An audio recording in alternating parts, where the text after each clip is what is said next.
Hello guys, मैं हूं संजय और आप देख रहे हैं वीए और केरा। महाकाल आपको स्वस्थ और स्वच्छ रखे। तो गाइस, हमारा स्टोरी ये नई है जो कि लॉन्ग होने वाली है, काफ़ी एपिसोड में चलेगी। इस कहानी का नाम है और केरा दिव्य युद्ध की गाथा। तो कहानी कुछ ऐसा है, कुछ लड़ाइयाँ हथियारों से नहीं तकदीरों से लड़ी जाती है, और कुछ कहानियाँ सिर्फ सुनी नहीं महसूस की जाती है। रात अपनी चरम सीमा पर थी, चारों तरफ सन्नाटा, लेकिन उस सन्नाटे में भी एक अजीब सी गूंज थी। शहर की रोशनी जितनी तेज थी, अंधेरा उतना ही घना था। इस अंधेरे को देखने वाली एक नज़र थी, रुद्र और केरा। नाम ही काफी था बिजनेस की दुनिया का बेताज बादशाह। और केरा group of divine private limited का संस्थापक। पर ये उसकी असली पहचान नहीं थी, ये तो बस परछाई थी।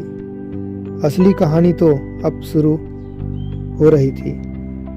हल्की हवा चल रही थी, कहीं दूर बिजली कड़कती है, और तभी फोन की घंटी बजती है। ट्रिंग ट्रिंग ट्रिंग। रुद्र ने फोन उठाया। स्क्रीन पर एक नाम चमक रहा था, गुरु देवगन। रुद्र, समय आ गया है। सिर्फ 4 शब्द और रुद्र की सांसें गहरी हो गई। ये कोई आम कॉल नहीं था, ये उसके भाग्य की दस्तक थी। एक प्राचीन मंदिर, हल्की रोशनी, धूप की खुशबू हवा में घुली हुई, और बीच में ध्यानमग्न बैठे थे गुरु देवगन। रुद्र मंदिर के अंदर पहुंचा। हर कदम ऐसा लग रहा था जैसे वो किसी अलग ही दुनिया में जा रहा हो। गुरु देवगन ने गहरी सांस ली और अपनी आंखें खोली। उनकी दृष्टि धीमी रुद्र के चेहरे पर टिकी। 57 राक्षस जाग चुके हैं। रुद्र ठिठक गया। ये कोई मामूली शैतान नहीं, ये 57 शक्ति वो हैं जो इस धरती का संतुलन खत्म कर देंगे। गुरु की आवाज में कंपन नहीं था, ऐसा लग रहा था जैसे वो कोई भविष्यवाणी कर रहे हो। रुद्र ने अपनी मुट्ठी भींची और बस एक ही सवाल पूछा, मुझे क्या करना होगा? गुरु ने गहरी सांस ली और कहा, अब तुझे सिर्फ बिजनेस नहीं बल्कि जंग लड़नी होगी। अब ये जंग किसी कंपनी या पैसे की नहीं, अब ये जंग पूरी इंसानियत के लिए थी। Underground fight club. हर योद्धा को अपनी ताकत साबित करनी होती है, और रुद्र की परीक्षा वहीं होने वाली थी जहां मौत का खेल चलता था। चारों तरफ भीड़, लोग दहाड़ रहे थे, पैसों की बाजियां लगाई जा रही थी, और रिंग के बीच खड़ा था मार्क्समैन जॉन। इसका नाम सुनते ही अच्छे की हड्डी कांप जाती थी। जॉन ने हल्की मुस्कान के साथ कहा, रुद्र और केरा, मैंने सुना था तू बहुत बड़ा आदमी है, लेकिन यहाँ नाम से नहीं घूंसों से पहचान बनती है।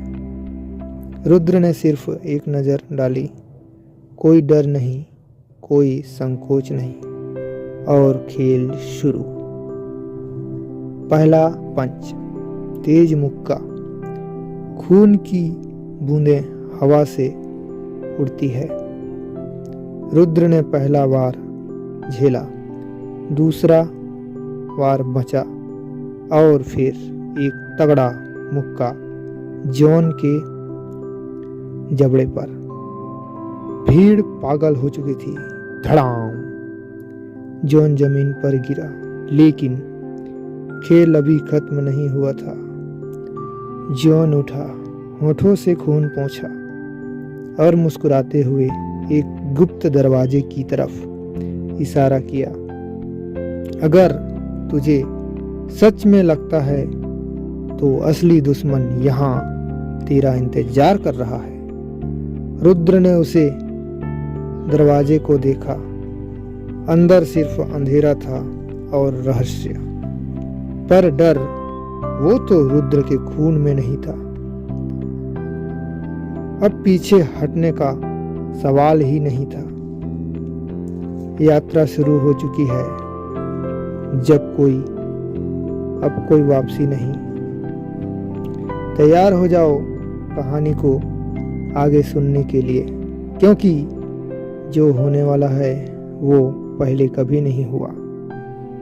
आगे का एपिसोड नेक्स्ट वीडियो में आएगा, जिसके लिए आप वीडियो को लाइक और चैनल को सब्सक्राइब कर दीजिए और कमेंट करना मत भूलिए। एपिसोड जल्दी ही आएगा। Thanks for watching.